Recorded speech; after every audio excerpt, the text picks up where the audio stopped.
I want to go to Joe the plumber, Joe Wurzelberger from Toledo, Ohio, because Joe is telling me that he's got 3 live trucks parked outside his house, actually from Holland, Ohio. Let me correct that, Joe. Was this a bit of a surreal experience, hearing your name mentioned not once but twice, but almost half a dozen times during the course of this debate, Joe? Yeah, actually, surreal is a good word to use for. It was, I was glad I was able to act as some type of point, to where they could sit there and hammer out what they both think and what they want to say. But ultimately, the important part was the debate.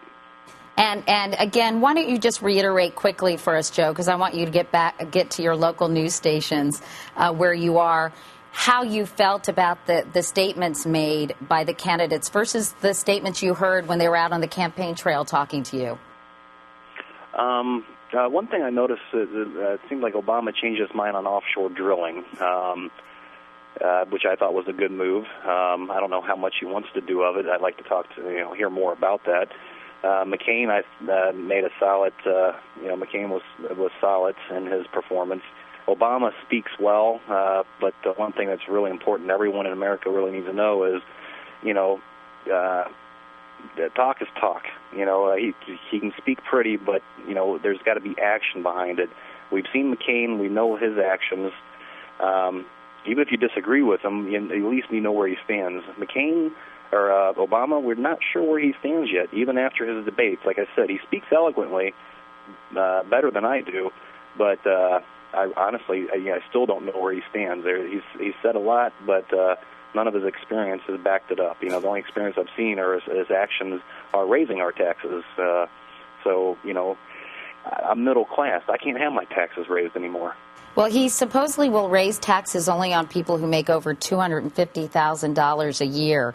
Would you be in that category? Well, not right now, presently, but, question. So he's going to do that now for people who make $250,000 a year. When is he going to decide that $100,000 is too much?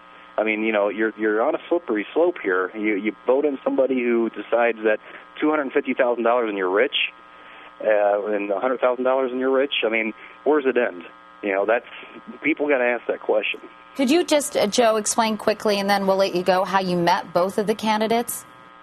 I've yet to meet John McCain. Obama came to my neighborhood. My son and I were outside tossing the football, and all of a sudden he showed up, and there went our football tossing for a while, and neighbors were outside asking him questions, and I didn't think they were asking him tough enough questions, so I thought, I'll go over there. I've always wanted to ask one of these guys a question and really corner him and get him to answer a question for once instead of tap dancing around it, and unfortunately I asked the question, but I still got to tap dance.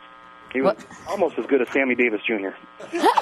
Joe Wurzelbacher, I mispronounced your last name earlier, Joe. Maybe you should fill in on Meet the Press, Joe. Or Face the Nation, I should add.